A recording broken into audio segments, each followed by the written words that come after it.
tous, vous êtes sur Djimax TV, la communauté des jeunes innovateurs. Nous sommes présentement à Sokone pour votre émission Découverte qui se passe tous les 15 jours sur Djimax TV. Devant vous se trouve un village situé à quelques kilomètres de Sokone, le village de Diaglé. Mesdames et messieurs, restez connectés sur votre chaîne préférée. waaw dëkk bi ñu nekk tey jii mooy Diaglé Diaglé mooy fi nga xam ne ñun ñii fi cosaanoo fi lañ juddoo ki leen fi tax a ñëw it fi la juddoo ci dëkk bi la juddoo bon nag fii mooy Diaglé mooy dëkk bi nga xam ne Latif Coulibaly foofu fi la juddoo mooy Diaglé. Diaglé mooy dëkk bi nga xam ne mu ngi ci biir diggante Sokone ak Toubacouta waaw dëkk boobu la ñuy tuddee Diaglé nekk dëkk boo xam ne aussi dëkk cosaan la parce que autant dégg naa ci maam yi ñu naan fii dëkk yi ñu wër yëpp su fekkonte ne buur soxla na leen fii la ñuy tase bon dëkk bi dëkk cosaan la.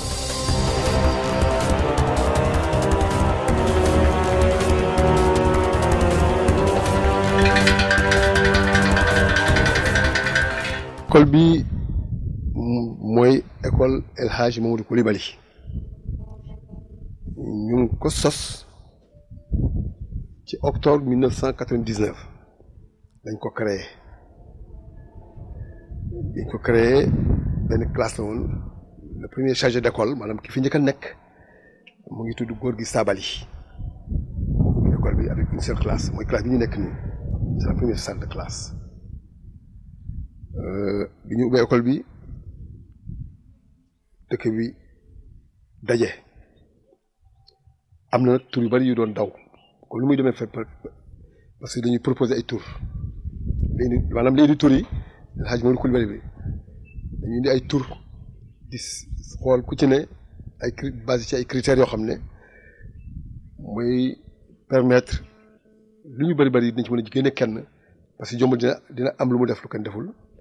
wala dina am lu ñu gis ci moom lu ñu gisu ci keneen ci boobu nag lañ ko def ñëpp d'accord ci tur yi El Hadj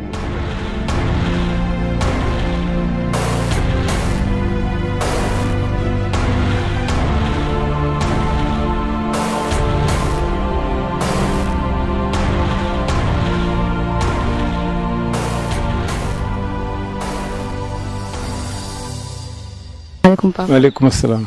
nuyu nañ la. ñu ngi lay fay ci jàmm. ñu ngi lay jaajëfal. ñu ngi lay fay nangu lañ ci. nee nañ yow yaay imaamu dëkk bi. waaw. mën nga ñëw wax tuuti ci dëkk bi. waaw dëkk bi day wax dëgg man lañ tànn jiital ma ci dëkk bi.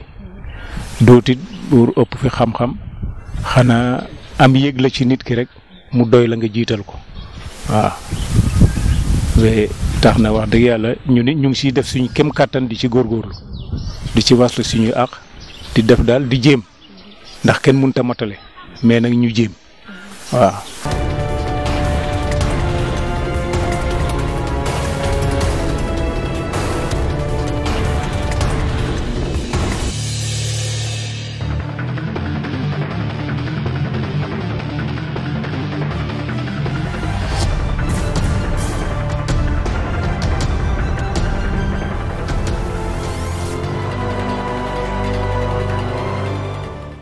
Pouvez-vous vous présenter?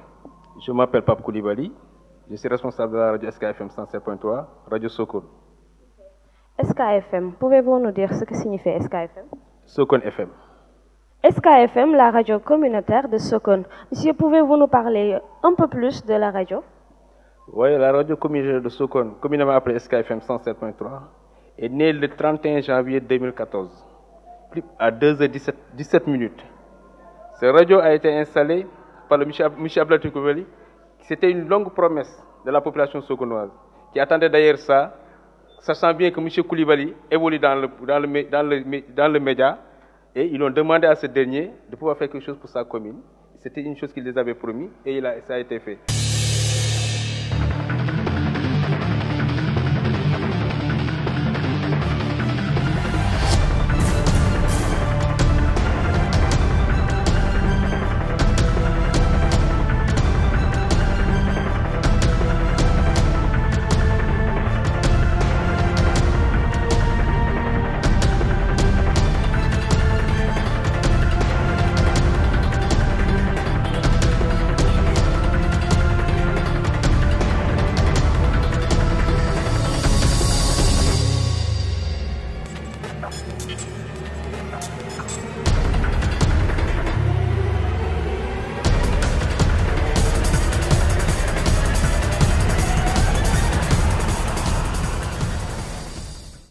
Bonsoir à tous, vous êtes sur Max TV, la communauté des jeunes innovateurs. C'est la suite de votre émission Max Découverte qui se passe ici à la Sokone. Nous sommes avec l'ancien maire de la commune de Sokone. Bonsoir monsieur. Bonsoir. Comment allez-vous? Ça va bien, je m'appelle Abdoulaye Mbaye, instituteur de profession à la retraite, ancien maire de la commune de Sokone de 1996 à 2001. Voilà, maire socialiste. Pouvez-vous un peu nous parler de Sokone, puisque vous êtes un ancien maire de la commune? Sokone donc a été créé en 1860 par des Socé. Sokone a évolué de simple village. En 1916, il est devenu chef-lieu de canton. De 1916 à 1960, canton, 1960 avec les arrondissements, Sokone est devenu un chef-lieu d'arrondissement. Et 1969, Sokone est devenu une commune par le décret 69-444 du 14 avril 1969. Sokone donc a une superficie de 12 km², c'est-à-dire 1200 hectares, avec une population approximative de 16 000 habitants, n'est-ce pas? Bon, les populations, si on parle de Sokone, on parle de la ville arc-en-ciel. Pourquoi? C'est parce que c'est une ville cosmopolite, mais aussi à la population, comme qui dirait, un melting pot. Il y a les Wolof, les Socé, les Serer, les Peul, les Diola, les Mandeng, etc. Donc Sokone est a une population de melting pot. Aujourd'hui, Sokone est un centre quand même extrêmement important parce que c'est un pôle économique qui est au centre même presque du Bas-Saloum, n'est-ce pas? De Sokone, on peut aller dans les îles du Saloum, on peut aller en Gambie, on peut aller à Kaolack, on peut aller à l'est vers la région de Ndofane, etc. Donc Sokone est un centre, ce qui fait de Sokone donc un point incontournable dans le sud du Sénégal.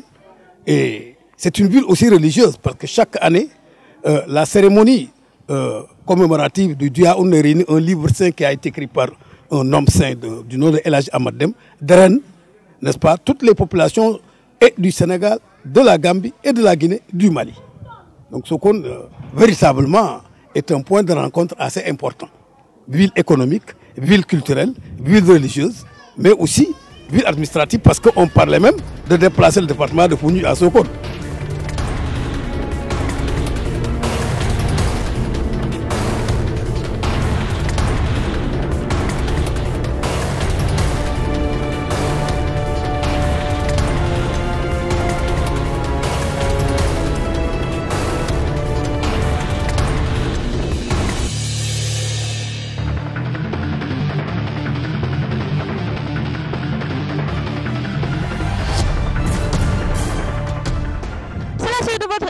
Max Découverte à Sokone et présentement nous sommes dans la commune de Kër Samba Gueye, plus précisément dans le village de Kër Ousseynou Dieng qui se trouve à quelques kilomètres de la Gambie.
Vous avez dit que Sokone a été créé par des Socé.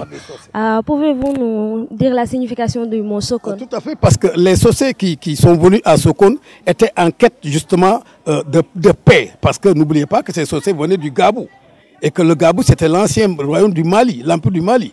Alors, au 19e siècle, donc, il y a eu un mouvement qui s'est passé, n'est-ce pas, au Fouta Djallon, avec le Fouta Djallon et la communauté Socé du Mandé. Alors c'est la cause pour laquelle ces Socés ont préféré quitter et aller chercher donc un lieu de repos, mais aussi un lieu où ils pourraient quand même se développer. Sokone étant donc au no man's land entre les anciennes provinces du Saloum, qu'on appelle le Dionik, Djilor, le Ndiafé Ndiafé, le Gandoul et le Nyomi. Sokone était donc au no man's land. Quand les Socés sont venus, ils s'y sont installés et ils cultivaient la terre. À chaque fois que le soleil déclinait à l'horizon, ils rentraient, ils disaient Mbeta Sokono. Allons, rentrons à la maison. Sokono, les Sérères autochtones du Ndiafé Ndiafé, ne pouvant pas prononcer le nom Sokono, disaient Inwendeta Sokon. Nous allons à Sokon. Et c'est ainsi que Sokone est devenu Sokono est devenu Sokone. Sokono, c'est à la maison. Donc c'est ce qui démontre vraiment la primauté de l'habitation par les Socés. Mais au fait, il faut dire que la société principalement autochtone, c'était les Sérères. Mais ce sont les Socés qui ont construit quand même les premières maisons.